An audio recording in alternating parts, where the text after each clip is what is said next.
Assalamualaikum warahmatullahi wabarakatuh. Waalaikumsalam warahmatullahi wabarakatuh. Bismillahirrahmanirrahim. Alhamdulillahi rabbil alamin. Wassalatu wassalamu ala ashrafil mursalin wa ala alihi wa ashabihil mujahidin at-tahirin, amma ba'du. Saudara-saudara kaum muslimin rahimakumullah. Sebagai kelanjutan dari pembicaraan kita tentang serial para nabi, maka pada pertemuan kali ini kita akan membicarakan riwayat tentang Nabi Sulaiman alaihi salam dan Ratu Balqis. Nabi Sulaiman adalah putra dari Nabi Daud alaihi salam, yang Nabi Daud ini merupakan keturunan yang ke-12 dari Nabi Yakub. Pada diri Nabi Sulaiman bertemu kebesaran dunia dan kebesaran akhirat. Ya, beliau seorang raja, ya, beliau seorang rasul. Ya, beliau seorang pemimpin agama. Ya, juga beliau adalah seorang pemimpin negara. Alangkah idealnya memang jikalau ulama menjadi umara, atau jikalau umara adalah seorang ulama. Dengan posisinya sebagai ulama, maka nilai kepemimpinannya terpelihara dari segala macam bentuk penyelewengan. Dan dengan kedudukannya sebagai umara, dia akan lebih efektif memberikan komando kepada rakyatnya untuk hidup melaksanakan perintah-perintah Allah.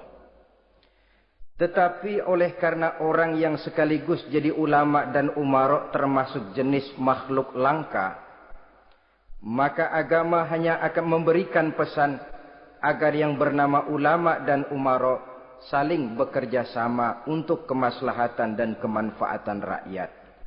Ulama adalah ulama, umara adalah umara. Jikalau keduanya bisa berjalan dan berdampingan dengan baik, rakyat akan jadi nikmat. Tapi kalau keduanya centang perenang, tentu rakyat akan jadi kiamat adanya. Ma'asyiral muslimin rahimakumullah.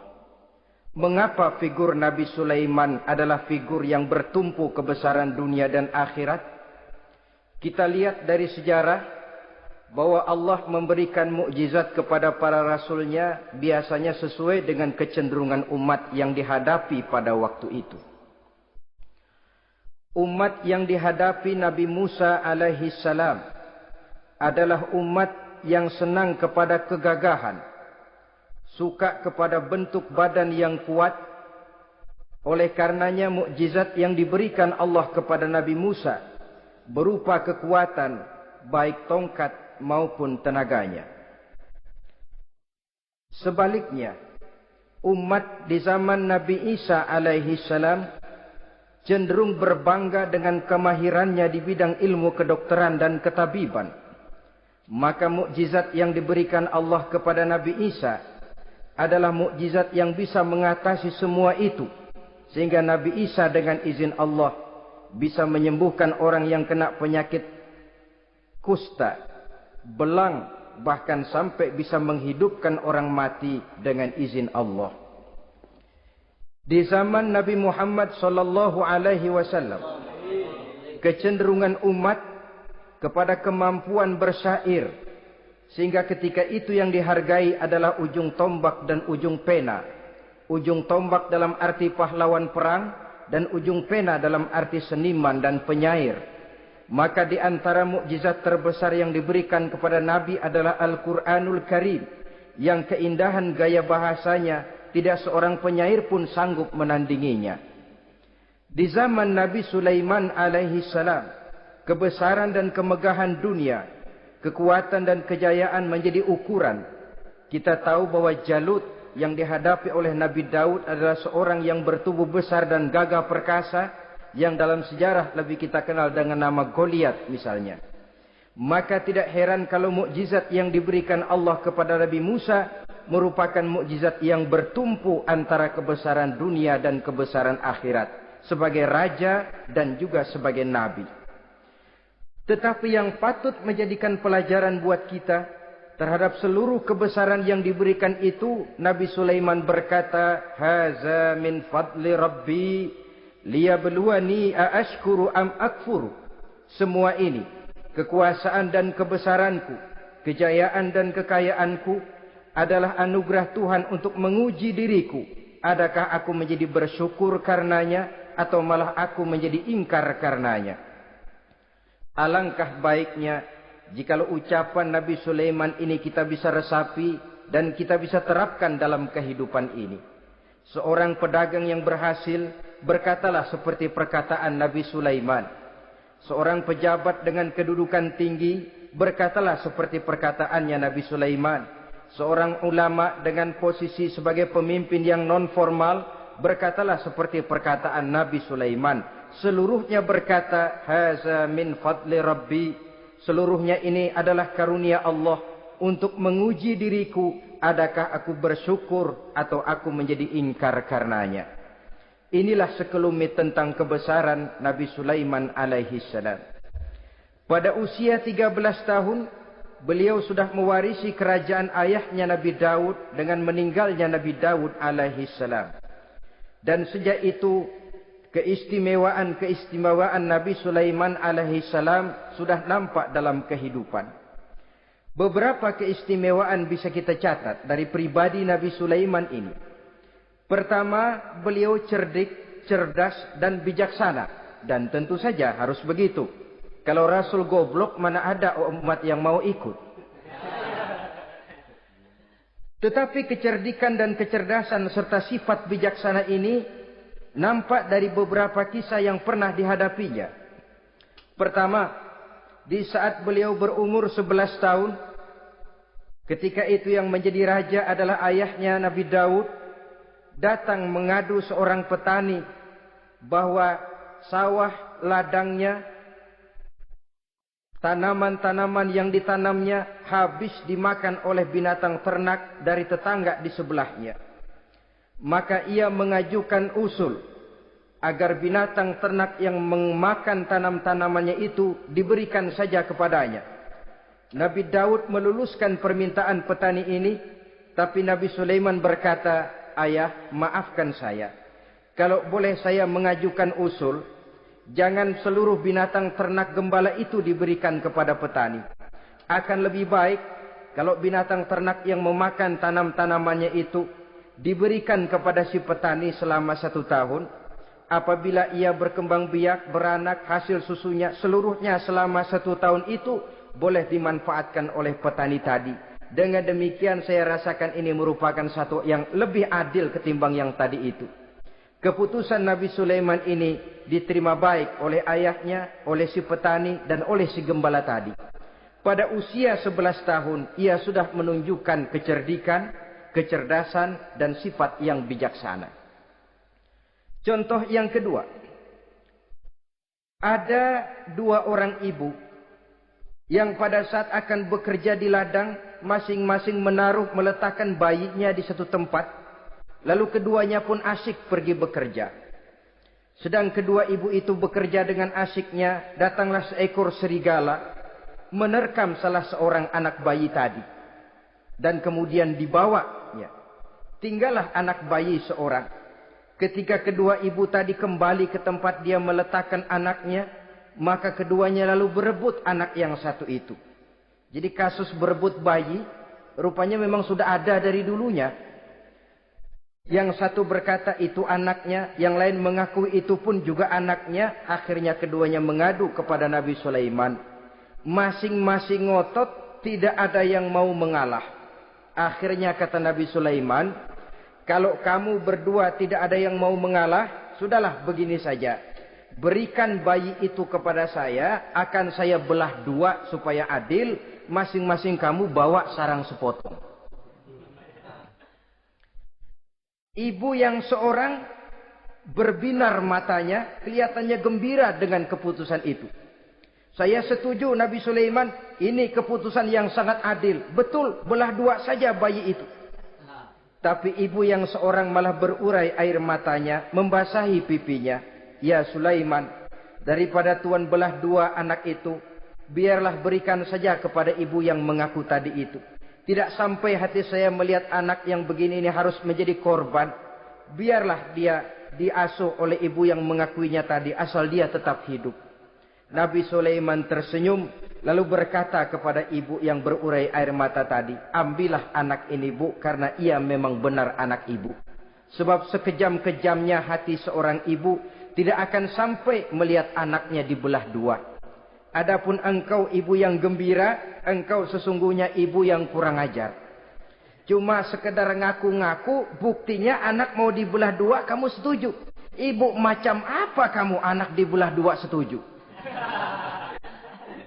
Akhirnya ibu yang satu itu menerima hukuman yang setimpal karena mengakui sesuatu yang bukan haknya.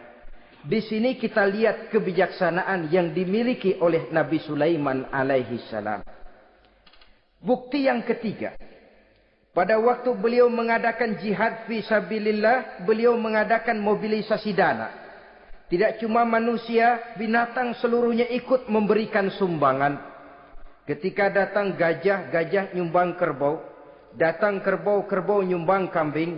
Datang kambing, kambing nyumbang ayam. Datang ayam nyumbang burung. Datang burung nyumbang balang. Datang balang nyumbang semut. Gajah yang nyumbang kerbau, ngelihat balang nyumbang semut, ketawa. "Hei semut, balang, Nabi Sulaiman kamu berikan semut untuk apa kayak gitu kecilnya? Lihatin dong saya, nyumbang kebo," kata gajah. Nabi Sulaiman tersenyum seraya bersabda, "Al-hadiyatu biqadril muhdi." Pemberian itu memang sesuai dengan kemampuan orang yang memberi. Kalau gajah nyumbang kerbau, itu wajar saja. Gajah besar, sumbangannya pun besar. Sebaliknya kalau balang nyumbang semut, itu juga memang pantas. Balang kecil, sumbangannya pun kecil. Yang tidak wajar kalau ada balang mau nyumbang kerbau, ada gajah nyumbang semut. Di sini kelihatan watak yang bijaksana dari Nabi Sulaiman alaihi salam. Ini merupakan ciri keistimewaannya. Setiap rasul dibekali dengan sifat ini yang namanya sifat fatonah. Cerdik, cerdas, dan bijaksana. Yang ini memang merupakan mukjizat. Kecerdasan seorang rasul tidak merupakan hasil sekolahan, tapi merupakan bimbingan wahyu semata-mata, dan ini yang tidak bisa ditandingi oleh manusia. Jadi jangan lalu ngambil dalih Rasul aja nggak sekolah pinter, lalu ikut nggak sekolah, ya goblok terus. Itu khususiat kok. Sifat yang namanya fatona itu merupakan bimbingan daripada wahyu. Adapun manusia, jikalau dia mau cerdik, jikalau dia mau cerdas, jikalau dia mau bijaksana, dia harus belajar. Ya lewat bangku sekolah, ya lewat teman bergaul, ya lewat bertanya kepada orang-orang pandai, atau autodidak dengan hidup banyak membaca dari kehidupan ini. Dengan demikian nilai kecerdikan, kecerdasan dan kebijaksanaannya akan bisa meningkat adanya. Ini keistimewaan pertama. Keistimewaan yang kedua, Nabi Sulaiman diberikan kekuasaan oleh Allah sehingga bisa menguasai angin, jin, bahkan juga mengerti segala macam bahasa binatang. Menguasai angin, beliau bisa menundukkan angin ribut dan memerintahkannya angin itu. Dalam surah Al-Anbiya ayat 81 kita temukan, "Wali Sulaiman ar-riha asifatan tajri bi amrihi ilal ardil lati barakna fiha." Dan bagi Sulaiman, ia mampu menundukkan angin ribut yang bertiup menurut perintahnya ke permukaan bumi yang kami berkahi di dalamnya. Menguasai angin, barangkali istilah sekarangnya, memahami betul meteorologi. Itu sebabnya mukjizat hanya diberikan kepada Rasul. Orang yang jiwanya sudah stabil. Coba kalau potongan kita diberikan keistimewaan bisa ngatur angin, Saban Sari main angin. Nggak boleh ada orang kita keselin. Kesel sama orang, undang angin, hantam saja. Maka mukjizat semacam ini hanya diberikan kepada orang yang jiwanya sudah stabil. Ada satu cerita, namanya juga cerita, tapi kebenarannya mendekati. Seorang wali di tanah Jawa, sholat Jumat di Masjidil Haram di Mekah itu. Namanya wali kalau di Jawa kan pakai belangkon. Dia sembahyang di Masjidil Haram. Ini ada orang Arab usil, tumben ngelihat belangkon. Ini apa di tengah masjid? Dia tepak belangkon itu. Miring di atas kepala. Begitu belangkonnya miring, tanah kayaknya ikut miring. Sehingga penduduk heran, ini apa tanah jadi miring begini? Lalu ada seorang wali juga yang alim dan mengerti. Lihat-lihat di tengah Masjidil Haram ada belangkon miring di atas kepala. Jangan-jangan ini sebabnya ini. Dia samperin, dia dananin lagi tuh belangkon rata. Tanah kelihatannya kayak rata lagi. Keistimewaan seperti ini pun hanya diberikan kepada orang yang jiwanya memang sudah stabil. Coba kayak kita diberikan keistimewaan kayak begitu. Main belangkon melulu. Saudara-saudara kaum muslimin rahimakumullah. Juga bisa menguasai jin. Memerintahkan jin. Dan juga mengerti segala macam bahasa binatang. Kita bisa lihat dalam surah As-Saba ayat 12 misalnya. Demikian juga tentang mengerti bahasa binatang. Pada satu hari Nabi Sulaiman dan bala tentaranya lewat di satu lembah. Lembah itu kebetulan lembah semut. Ketika mereka lewat di lembah itu, Raja Semut lihat dari kejauhan, dia pidato kepada rakyatnya para semut itu. Apa katanya? Ya ayyuhan namlu dukhulu masakinakum. La yahtimannakum Sulaiman wa junuduh. Wahum la yash'urun. Jadi ini Raja Semut melihat Nabi Sulaiman datang bersama seluruh bala tentaranya. Dia pidato kepada rakyatnya. Saudara-saudaraku rakyat semut, di mana saja suara saya bisa didengar. Perhatian, perhatian. Ini Nabi Sulaiman mau lewat dengan seluruh bala tentaranya. Kamu semua supaya masuk ke dalam lubang kamu masing-masing. Sebab kalau kamu enggak masuk ke lubangmu masing-masing, akan diinjak oleh Sulaiman dan bala tentaranya. Sedangkan mereka tidak tahu kalau kamu kena injak. Masuklah semut itu seluruhnya ke dalam lubangnya masing-masing. Nabi Sulaiman senyum. Fatabassama dhahikan min qawliha. Mendengar ucapan Raja Semut ini, Nabi Sulaiman tersenyum. Lalu berkata, apa katanya? Rabbi auzi'ni an ashkura ni'mataka allati an'amta alayya wa ala walidayya wa an a'mala salihan tardahu. Wadkhilni birahmatika fi ibadika salihin. Satu pengakuan yang tulus yang jauh dari watak kesombongan. Mendengar Raja Semut berkata semacam itu, beliau senyum. Lalu berkata, wahai Allah, tetapkan kiranya hati saya ini untuk selalu bersyukur terhadap nikmat yang Engkau karuniakan kepada saya. Karena nikmatku, nikmat yang Engkau berikan kepadaku, saya mengerti bahasa binatang. Karena mengerti bahasa binatang, saya mengerti seruan Raja Semut itu. Tetapkan saya untuk selalu bersyukur ya Allah atas nikmat yang Engkau berikan ini. Atas nikmat yang Engkau berikan kepada kedua orang tua saya. Dan tetapkan saya untuk selalu melakukan amal soleh yang Engkau ridhoi. Dan masukkan saya ke dalam golongan hamba-hambamu yang soleh. Satu pengakuan yang tulus, yang jauh dari sifat kesombongan. Mungkin kalau sombong yang lahir, begitu dengar Nabi Sulaiman bahwa semut ngomong begitu, beliau akan berkata, iya masuk ke dia buruan. Tapi kan tidak. Malah beliau perintahkan bala tentaranya, pasukan berhenti. Ada apa Nabi Sulaiman? Di depan kita ada kerajaan semut. Mereka lagi kocar-kacir masuk ke sarangnya masing-masing. Tunggu sampai mereka masuk dan kita bisa lewat dengan aman tanpa harus menginjak-injak mereka. Bala tentaranya di stop dan berhenti. Ternyata kebesarannya tidak menyebabkan ia lalu memandang remeh sampai kepada makhluk yang bernama semut sekalipun. Masih tetap dihargainya sebagai makhluk dari Allah Subhanahu wa ta'ala. Sesuatu yang perlu menjadi contoh kita semua. Sebab orang bilang kadang kacang sering lupa akan kulitnya. Kadang posisi kita yang tinggi menyebabkan kita lupa dari mana kita berasal. Kadang harta yang kita miliki menyebabkan kita lengah dari mana kita datang. Akhirnya yang timbul adalah sifat sombong dan angkuh. Ibarat kata orang, kacang lupa dengan lanjarannya. Ma'asyiral muslimin rahimakumullah. Ini kebesaran dan keistimewaan yang diberikan Allah kepada Nabi Sulaiman alaihi salam. Apa yang perlu kita jadikan tamsil dan ibarat dari kebesaran ini? Saudara-saudara kaum muslimin rahimakumullah. Keadilan sebagai umara yang berpadu dengan kebijaksanaan sebagai ulama. Satu hari seorang sahabat bertanya kepada Rasulullah sallallahu alaihi wasallam.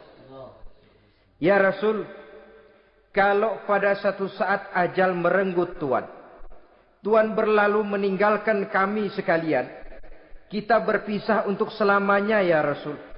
Dalam kondisi semacam itu, azahrul ardi khairul lana ambatniha. Mana yang lebih baik ya Rasul buat kami kalau sudah ditinggalkan oleh Tuhan? Permukaan bumi atau perut bumi yang lebih baik? Ini pertanyaan dengan bahasa kinayah.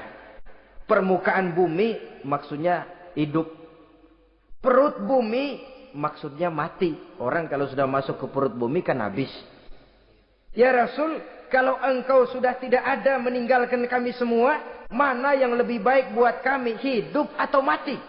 Bukan main pertanyaan ini. Di satu sisi menggambarkan cintanya sahabat kepada Nabi. Sehingga kalau tidak bisa mati bersamaan, biarlah mati beriring saja. Di lain pihak juga mencerminkan bingungnya sahabat kalau sudah ditinggalkan oleh Rasul. Atas pertanyaan ini apa jawab Rasul? Kamu enggak usah khawatir. Walaupun aku sudah tidak ada, kembali ke hadratullah azza wa jalla, meninggalkan kamu semua, kamu tidak usah bingung.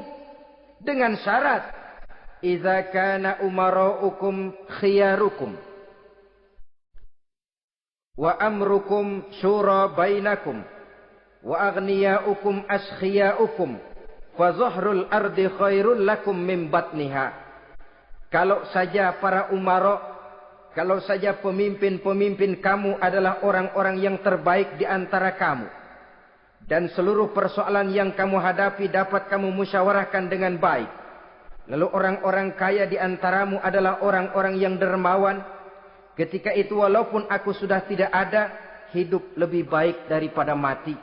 Permukaan bumi lebih baik daripada perut bumi. Dengan catatan 3 tadi. Pemimpinmu orang yang terbaik di antara kamu. Segala persoalan kamu musyawarahkan. Dan orang kayamu orang dermawan. Walaupun aku tidak ada, hidup lebih baik daripada mati. Tapi sebaliknya kata Nabi, idza kana umara'ukum syirarukum. Kalau umarokmu, pemimpin-pemimpinmu adalah orang-orang yang terjahat di antara kamu. Wa amrukum ala nisaikum. Dan segala urusanmu sudah diatur oleh perempuan. Walaupun dia tidak naik di bidang eksekutif, tidak memegang kekuasaan, tapi kekuasaan bayangannya jauh lebih menentukan daripada kekuasaan yang sesungguhnya. Kalau perempuan sudah ikut campur mengaturmu, kemudian wa askhiyaukum bukhalaukum. Orang-orang kaya di antaramu adalah orang-orang yang bakhil bin pelit alias kikir. Maka ketika itu kata Nabi, fabatnul ardi khairul lakum min zahriha. Perut bumi lebih baik daripada permukaan bumi. Apa yang bisa diharapkan dari pemimpin yang zalim, perempuan yang sok kuasa, dan orang-orang kaya yang bakhil dan pelit? Dalam kondisi semacam itu, bertemulah kita dengan yang bernama kiamat. Dan kalau sudah kiamat macam itu kata Nabi, perut bumi lebih baik daripada permukaan bumi. Maka yang kita perlukan sekarang adalah kerjasama antara ulama dengan umara. Ulama bukan umara, umara pun bukan ulama. Harus saling kerjasama dan jangan saling memperalat. Kerjasama menurut bidangnya masing-masing menjadi yang terbaik di bidangnya. Jangan sudah jadi kiai karena ingin berpartisipasi aktif lalu pindah jadi pemborong jembatan. Tidak sadar akan profesinya. Dan orang lalu tidak bisa berkata, apaan kiai mubalik bisanya cuma ngomong saja. Sekarang kan zaman pembangunan perlu karya nyata. Mana ada ustadz kiai mubalik bikin irigasi. Cuma pidato saja. Apa kemiskinan bisa diatasi dengan pidato? Ini juga orang tidak ngerti urusan. Wong Nabi saja ngajarin kok. Iza wusidal amru ila ghairi ahlihi fantaziris sa'ah. Yang kemudian diterjemahkan dalam manajemen modern. The right man on the right job. Bahwa persoalan harus diserahkan kepada orang yang memang ahlinya. Lah kalau kiai ngurus irigasi, apa nanti lurah mau ngajar fikih? Camatnya ngajar tafsir. Kacau jadinya. Makin ruwet jalur birokrasi, makin banyak orang meninggalkan profesi dan malah melaksanakan sesuatu yang bukan profesinya. Untuk memberesi keruwetan birokrasi termasuk diantaranya menanamkan kesadaran profesi yang menimbulkan kebanggaan dan kebanggaan yang membuahkan tanggung jawab terhadap profesi itu. Sebab orang kalau sudah bekerja menurut profesinya, walaupun tidak kaya, tapi hidupnya tenang. Kenapa? Karena panggilan jiwanya. Seorang kiai yang diajak ngobjek, walaupun objeknya gol puluhan juta, kaya, belum tentu tenang. Karena saya yakin bukan ke sana panggilan jiwanya. Ma'asyiral muslimin rahimakumullah. Itulah sebabnya kerjasama ulama membangun lingkungannya, ulama membangun manusianya, umarok membangun lingkungannya. Sehingga terciptalah wujud daripada pembangunan manusia seutuhnya. Ya zahirnya, ya batinnya. Seluruh kita berpartisipasi, hanya bidangnya saja yang berbeda-beda. Jangan yang satu merasa lebih berjasa dari yang lain. Jangan yang satu merasa lebih penting dari yang lain.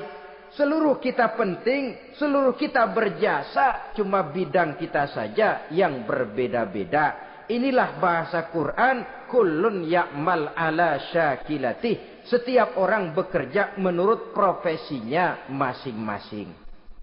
Ma'asyiral muslimin rahimakumullah. Kita kembali kepada riwayat Nabi Sulaiman alaihi salam.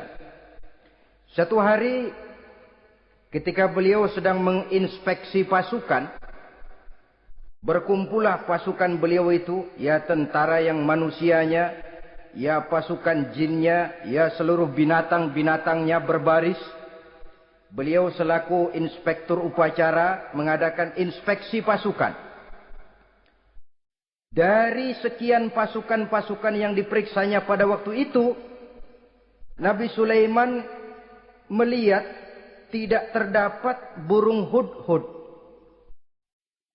Beliau bertanya-tanya, "Ma liya aral hudhuda am kana minal ghaibin?" Kemana burung hudhud?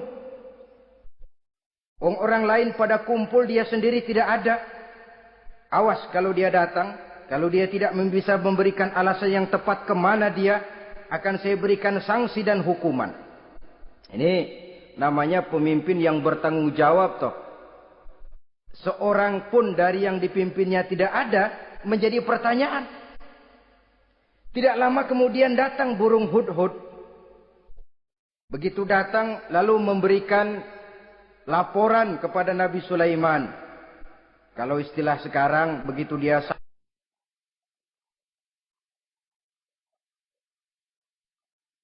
sampai berdiri hormat, lapor, kata hudhud ini.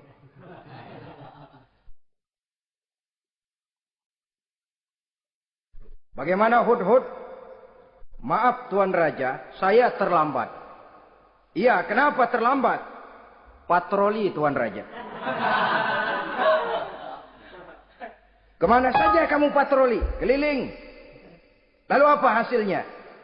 Inni wajadtu imra'atan tamlikuhum wa utiyat min kulli syai'in wa laha 'arsyun 'azim. Saya baru patroli ke satu negara yang bernama Sabah, Tuan Raja. Sabah, saudara tahu Sabah? Di mana itu? Dekat ibu kota Yaman sekarang. Di sana Tuan Raja, kata Hudhud ini, wajadtu imra'atan tamlikuhum. Yang jadi raja perempuan. Kalau Tuan raja besar, Tuan orang laki. Ayah Tuan raja besar, Nabi Daud, laki. Ini mah model Tuan Raja. Orangnya rajanya raja besar tapi perempuan. Tumben saya ngelihat ada raja perempuan. Kerajaannya begitu besar. Begitu. Iya.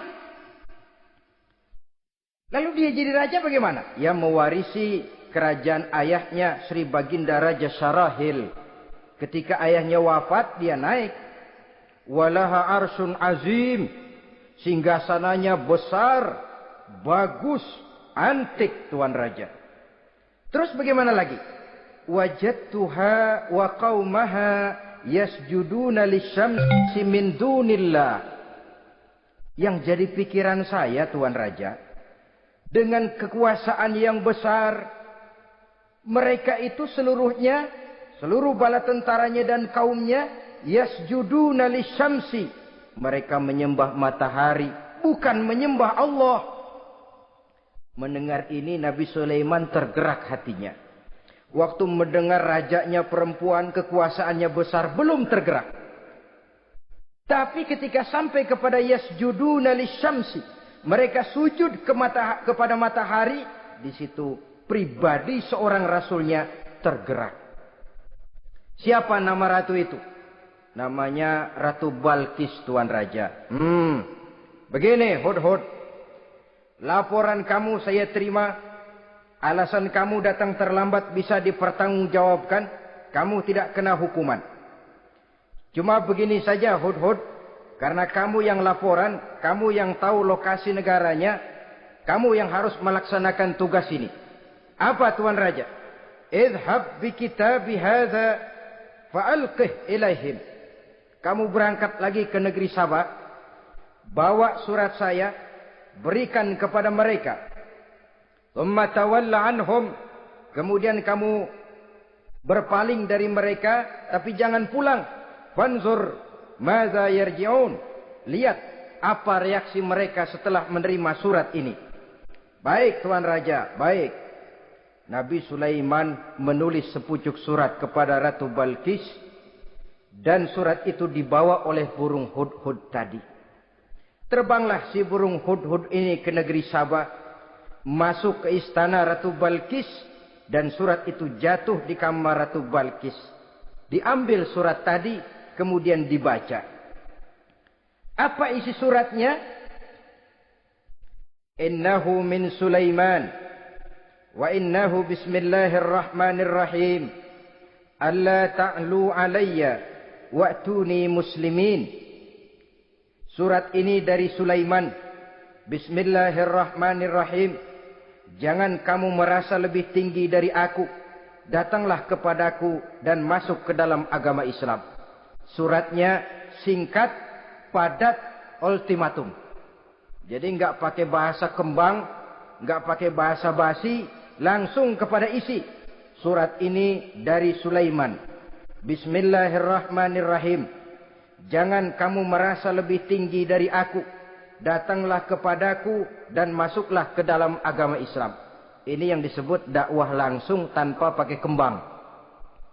Saudara-saudara, menerima surat semacam ini, Ratu Balkis lalu ngumpulin para pembantu kerajaan, aparat pemerintah lah zaman sekarang. Termasuk menteri-menteri. Dipanggil sidang darurat di istana Ratu Balkis membahas datangnya surat dari Nabi Sulaiman alaihissalam. Tuan-tuan para menteri, bagaimana Sri Ratu? Saya dapat surat. Dari mana? Dari Sulaiman. Katanya apa? Jangan kamu merasa lebih hebat dan lebih tinggi dariku. Datanglah kemari. Dan masuklah ke dalam agama Islam. Menurut pendapat tuan-tuan menteri bagaimana surat ini? Apa kita penuhin permintaannya? Kita datang rame-rame masuk Islam? Oh, kata menteri, jangan dulu tuanku. Gengsi dong. Kita ini kan kerajaan besar. Tentara kita gagah. Masa mau menyerah tanpa syarat? Soal nanti kita kalah atau menang itu soal lain, Tuan Tuan Ratu. Tapi bahwa kita punya harga diri itu harus kita tunjukkan lebih dulu. Jadi menurut Tuan Menteri bagaimana? Kami sih nunggu komando Tuan Putri saja. Artinya kalau boleh perang saja. Cuma mau duluin takut dikira nyelongcong. Kami sih gimana komando Tuan Ratu saja. Tuan komandokan berangkat, kami segera berangkat. Terserah Tuan Putri, kami seluruhnya loyal. Taat dan setia menunggu titah dari Sri Paduka Ratu. Terima kasih para menteriku. Soal kesetiaanmu saya tidak meragukan. Tapi perang dimanapun selalu membawa kerugian. Kita menang rugi, tentu jatuh korban. Apalagi kalau kita kalah. Dan raja-raja yang mengalahkan negeri-negeri lain selalu membawa kehinaan kepada negeri yang dikalahkannya. Jadi bagaimana? Sekarang begini saja. Kita ambil jalan tengah. Lalu diplomasi dulu. Diplomasi macam apa Tuan Ratu? Kita kirim utusan kepada Nabi Sulaiman. Dari sana nanti kita lihat reaksinya. Saya memang selama ini sudah dengar siapa itu Nabi Sulaiman. Katanya orangnya masih muda, masih bujangan, bijaksana, kekuasaannya besar, tentaranya hebat. Cuma kan baru berita. Kita cek. Jadi diplomasi macam apa Tuan Ratu? Kita kirim utusan kepada Raja Sulaiman. Kita bawakan hadiah-hadiahnya. Yang mahal-mahal, mewah-mewah, menarik. Pokoknya yang terbaik di negeri kita berikan kepadanya. Lihat reaksinya. Kalau dia tergiur dengan hadiah itu, dia raja. Bukan nabi. Tapi kalau dia menolak hadiah itu, dia memang nabi. Dan apa reaksi kita nanti tergantung sikap Nabi Sulaiman. Aha, kalau begitu setujulah Ratu. Itu memang bijaksana. Diplomasi dulu. Iya, jangan datang-datang main perang aja loh. Perang sih gampang. Tapi ini kan ada meja perundingan. Sepanjang masih kita bisa menempuh jalan damai, damai saja dulu. Baik. Maka diaturlah satu barisan diplomasi untuk menuju Palestina, kerajaan Nabi Sulaiman alaihi salam. Rombongan terdiri dari 500 orang laki-laki dan 500 orang perempuan.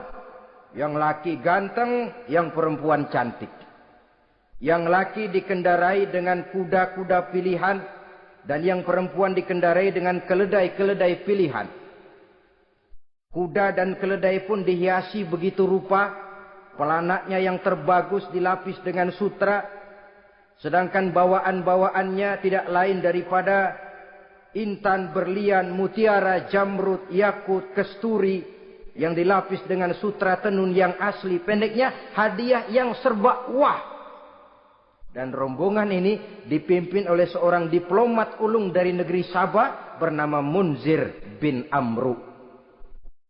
Ini ahli diplomasi dari negeri Sabah. Dipesanlah oleh Ratu Balkis.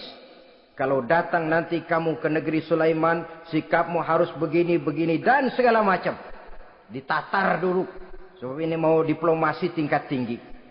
Baik, Sri Ratu. Nah, sudah mendengar perundingan ini, burung hudhud pulang ke negeri Nabi Sulaiman. Apel lagi, lapor Tuan Raja. Bagaimana hudhud? Sikapnya mereka akan mengutus utusan dengan membawa berbagai macam hadiah untuk datang ke negeri kita. Baik. Nabi Sulaiman kumpulkan tentaranya, terutama para jin. Hei tentaraku, khususnya kalian para jin. Akan datang rombongan tamu besar ke negeri kita. Maka mulai saat ini saya komandokan. Kamu bangun satu istana yang megah. yang belum pernah ada dalam waktu yang relatif singkat. Dan lantai daripada istana itu harus dilapisi dengan kaca-kaca tebal yang bening. Bawahnya diisi dengan air, diisi dengan ikan-ikan hias yang indah-indah. Baik Tuan Raja. Maka tentara Nabi Sulaiman sejak manusia sampai binatang sampai jin, semuanya kerja bakti membangun istana yang megah. Sehingga sebelum rombongan kerajaan Sabah ini sampai, istana sudah selesai. Mereka masuk ke dalam istana Nabi Sulaiman. Begitu melihat lantainya gemerlapan air, masing-masing pada ngangkat kain. Takut kainnya basah. Waduh, ini istana kebanjiran begini pikiran. Kata Nabi Sulaiman, nggak usah diangkat kainnya, nggak usah. Ini dilapis kaca, cuma bawahnya memang kolam. Kolamnya berisi ikan. Oh, bengong. Bengong aja pada melongo mulutnya. Saudara-saudara, jadi persis orang yang tinggal di puncak gunung datang ke tengah-tengah kota. Kan noraknya minta ampun. Apaan aja ditunjuk. Apaan aja dilihat, apaan aja ditunjuk. Ini ya, itu ya, wah. Wah, sudah semuanya serba wah. Jadi kalau istilah tingkat diplomasinya, mereka sudah kalah mental. Dan itu sudah kemenangan pertama dari Nabi Sulaiman. Sudah shock. Mereka merasa negeri Sabah kaya, luar biasa, hebat. Begitu datang ke negeri Sulaiman, mereka jadi orang norak kayaknya. Sudah kumpul, nah selamat datang tuan-tuan ke negeri kami. Ada pesan apa? Majulah Munzir bin Amru. Tuan Sulaiman, bagaimana? Kami diutus oleh Sri Baginda Ratu Balkis untuk menyampaikan hadiah-hadiah yang kami bawa ini. Intan, berlian, yakut, jamrud, kesturi, dan barang-barang mahal lainnya. Mudah-mudahan Tuan bisa menerima dengan senang hati. Nabi Sulaiman tersenyum. Lalu beliau berkata, Atumiddunani bimalin, fama atani Allahu khairun mimma atakum. Kamu mau memberikan saya seluruh hadiah-hadiah permata intan ini? Padahal apa yang telah diberikan Allah kepada saya jauh lebih baik dari apa yang telah diberikannya kepadamu. Kamu merasa bahwa saya kekurangan semua ini? Ketahuilah tuan-tuan, saya punya lebih banyak dari apa yang tuan-tuan berikan sekarang ini. Irja' ilaihim, bawa pulang kembali seluruh hadiah ini. Sampaikan salam saya kepada ratumu, Ratu Balkis. Falanatiyannahum bijunudin la qibala lahum biha. Kalau mereka tetap tidak mau datang menyatakan keislaman, kami yang akan datang ke sana dengan seluruh bala tentara kami yang mereka pasti tidak akan sanggup menghadapinya. Saudara bisa baca dalam surah An-Naml ayat 36. Saudara hadirin ma'asyiral muslimin rahimakumullah. Kalau orang sudah silau dengan yang namanya upeti, hadiah, harta, secara mental dia sudah jatuh. Andai kata ketika itu Nabi Sulaiman menerima seluruh hadiah tadi, maka misi kerasulannya tidak akan jalan. Wibawanya hancur dan dia tidak akan sanggup lagi mendakwahkan Ratu Balkis untuk masuk ke dalam agama Islam. Dia akan jadi cemoohan di negeri Sabah. Sulaiman ngomong aja dikasih hadiah telap.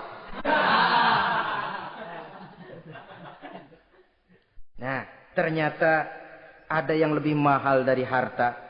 Ada yang lebih mahal dari intan dan mutiara. Ada yang lebih mahal dari pangkat dan kedudukan. Apa dia? Harga diri. Dan itu yang langka sekarang ini. Lebih baik jalan kaki tapi kita bebas mendongakkan kepala kemanapun kita mau. Daripada naik mobil empuk tapi mata nunduk saja nggak berani lihat ke atas. Kehilangan harga diri. Ulama yang kehilangan harga diri akan menyelewengkan ayat. Pejabat yang kehilangan harga diri akan melakukan segala macam penyelewengan. Dan lain sebagainya. Harga diri sesuatu yang mahal. Terutama di kota-kota besar, kota-kota yang menyandang gelar metropolitan, biasanya harga diri ini sudah tidak dihiraukan orang lagi. Cuma untuk uang yang relatif kecil, cuma untuk kedudukan yang temporer, orang tidak segan-segan mengorbankan sesuatu yang paling mahal yang bernama harga diri. Akhirnya suap merajalela, sogok menjadi-jadi, semir pun menjamur. Bahkan malah kadang-kadang jadi target. Sehingga ada pernah berita jabatan wakil gubernur katanya dikomersilkan.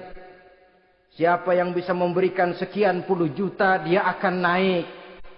Ini kalau sudah begini ya salam.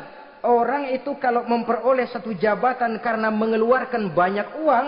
Percayalah saudara, begitu dia naik ke jabatan itu, langkah pertama yang dia lakukan, bagaimana supaya uangnya bisa kembali.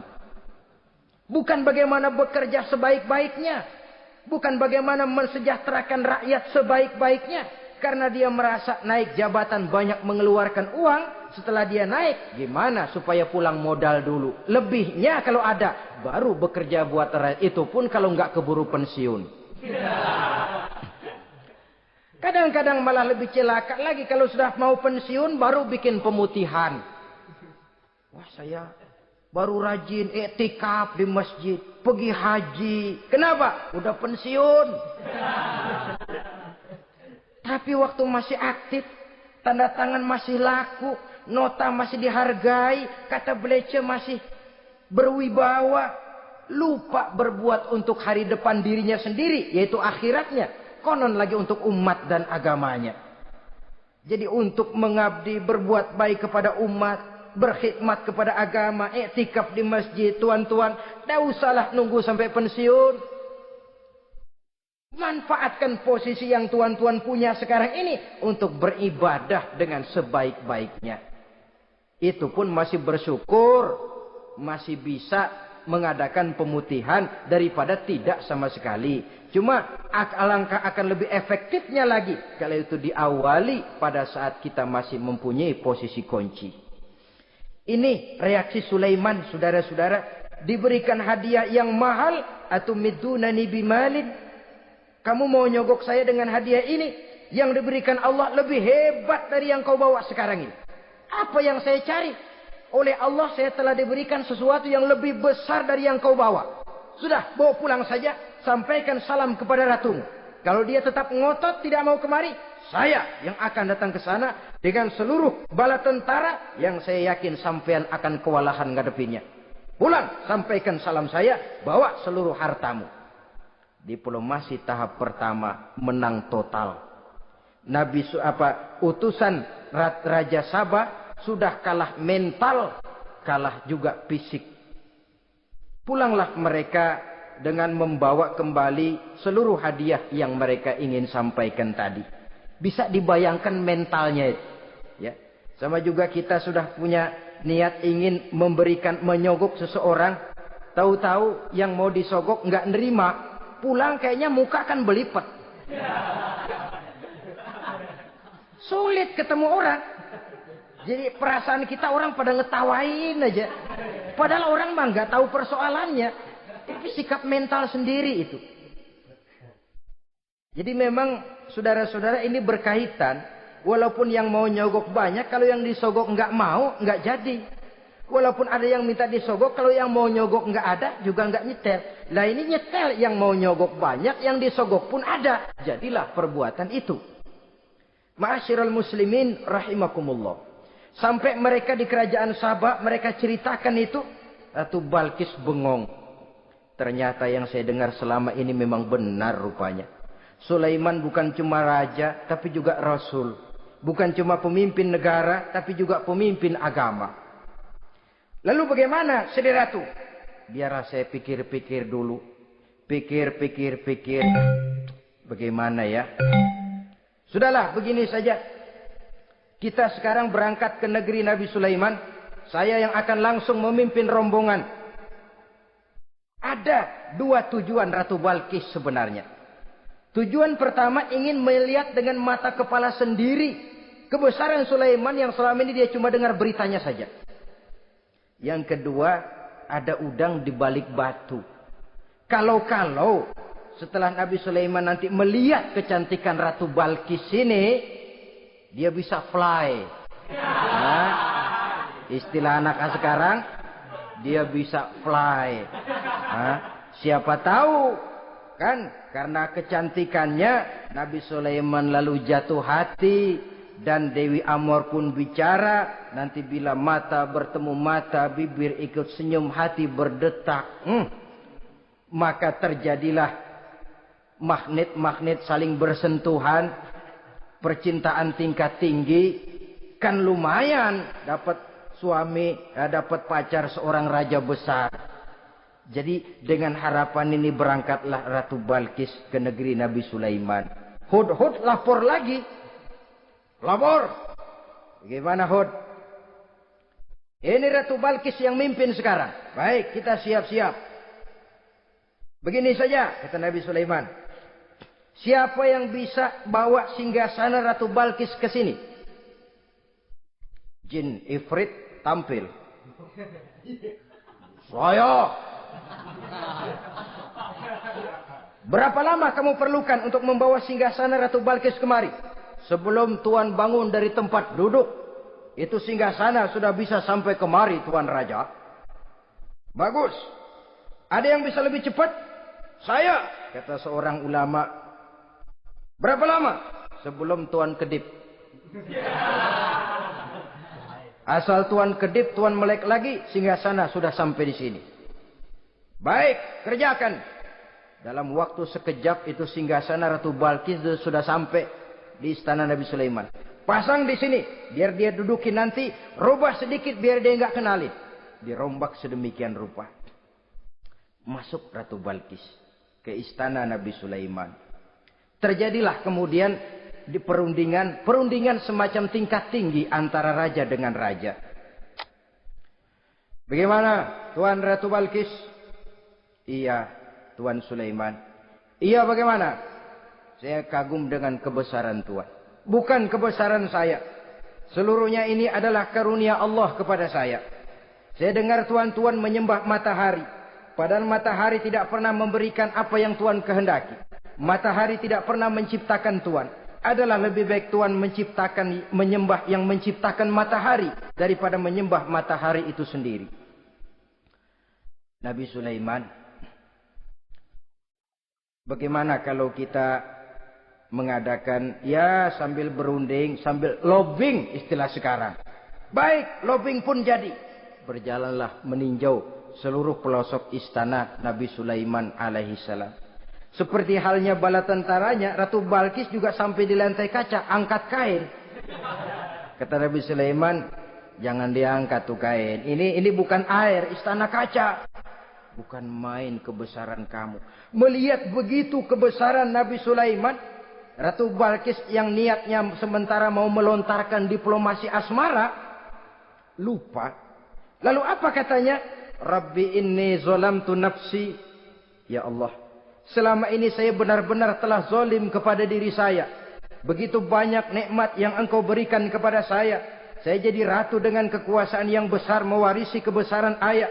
Dengan kerajaan dan bala tentara yang gagah perkasa. Bukan saya bersyukur kepadamu, malah saya menyembah matahari. Inni zolamtu nafsi. Sungguh saya telah zalim kepada diri saya. Maka mulai sejak saat ini, aslamtu ma'a Sulaiman lillahi rabbil alamin. Mulai sejak saat ini ya Allah, saya nyatakan diri, saya masuk Islam, bertuhankan Allah Rabbul Alamin. Saya tunduk kepada Nabi Sulaiman alaihi salam. Masuk Islam sebelum diplomasi asmaranya melayang, saudara-saudara. Sudah masuk Islam? Sudah. Nah, Ratu Balkis sekarang bagaimana? Ya Nabi Sulaiman, Kalau saya masuk Islam, apakah kerajaan saya akan tunduk dan diatur oleh kerajaan Tuhan? Tidak. Kamu persilakan pulang ke kerajaanmu. Atur negerimu menurut cara yang kamu mau, asal sesuai dengan perintah Allah. Saya bukan penjajah. Saya cuma mengajak kamu ke dalam Islam. Saya tidak ingin meluaskan wilayah saya. Asal kamu sudah masuk Islam, tugas sudah saya jalankan. Perkara kerajaanmu, kau pulang, kau atur dan kau tetap jadi raja. Jangan merasa kalau sudah masuk Islam lalu kerajaanmu saya caplok. Islam bukan penjajah, Ratu Balkis. Baiklah Nabi Sulaiman, saya tahu. Tapi untuk melanggengkan kerjasama antara kerajaan Sabak dengan kerajaan Tuhan, caranya bagaimana? Mulain ngojok-ngojok. Dia nggak bilang lu demen aja deh sama gue. Enggak. Cuma untuk jangka panjang. Jangka panjangnya Sulaiman. Supaya kita tetap bisa kerjasama, caranya bagaimana? Ya supaya kerajaan berumur panjang, kau harus punya keturunan. Kata Nabi Sulaiman. Itu kan berarti saya harus nikah. Memang. Tapi saya ratu. Suami saya kan paling kurang juga harus maharaja, sahansah. Ya sebenarnya sih cuma dia nggak bilang aja. Di kerajaan gue nggak ada yang setimpal. Gue maunya sama elo. Itu kalau bahasa kita. Cuma ini kan bahasa perempuan. Perempuan kan paling pintar nahan perasaan. Nggak kayak orang laki. Orang laki kalau lagi mabok cinta teler. Sama siapa aja dia cerita. Gue kan lagi demen sama si Ano. Lain sama perempuan, dia paling bisa jaga perasaan. Saya kalau begitu, saya harus kawin dengan maharaja. Ya kamu tinggal pilih saja, kata Nabi Sulaiman. Nabi Sulaiman, ini Perdana Menteri udah pada mesem-mesem, udah paham ke arah mana maksudnya. Bagaimana kalau kita kukuhkan saja dua kerajaan ini, Nabi Sulaiman? Saya pun setuju kalau itu kamu punya mau. Wah ini Perdana Menteri takbir semua. Allahu Akbar, Alhamdulillah, Alhamdulillah. Sampai akhirnya Nabi Sulaiman pun menikah dengan Ratu Balkis. Bergabunglah dua kerajaan besar itu. Saudara-saudara kaum muslimin rahimakumullah. Kemudian setelah bertahun Nabi Sulaiman wafat. Tidak seorang pun tahu karena beliau wafat sedang pegangan tongkat. Ketika tongkat dimakanin rayap, rapuh, baru beliau jatuh. Orang tahu kalau Nabi Sulaiman sudah wafat. Menurut riwayat beliau wafat itu sedang sholat. Karena sholat Nabi Sulaiman cuma diri saja. Tidak pakai ruku dan sujud. Menurut riwayat lain beliau sedang memandori jin dan tentaranya yang sedang kerja. Begitulah wafat beliau. Kita bisa baca dalam surah Saba ayat ke-14. Setelah beliau wafat, Palestina diserbu oleh Raja Bukhtanasor atau Raja Nebukadnezar. Seluruh kebesaran Sulaiman di bumi hanguskan, istananya dihancurkan, intan permata dan kekayaan beliau dirampok, dan tinggallah kebesaran Sulaiman cuma legenda saja yang kita kenal dengan istilah Haikal Sulaiman. Legenda, riwayat-riwayat yang sampai sekarang ini masih bisa kita telusuri kebenarannya. Saudara-saudara, inilah pertemuan yang singkat ini. Walaupun serba singkat, mudah-mudahan ada manfaatnya. Dengan kesimpulan, seluruh anugerah yang ada pada kita, hakikatnya karunia Allah. Marilah kita menjadi orang yang pandai bersyukur atas anugerah itu. Terima kasih atas segala perhatian. Mohon maaf atas segala kekurangan. Usikum wa nafsi bitaqwallah. Wassalamualaikum warahmatullahi wabarakatuh. Waalaikumsalam.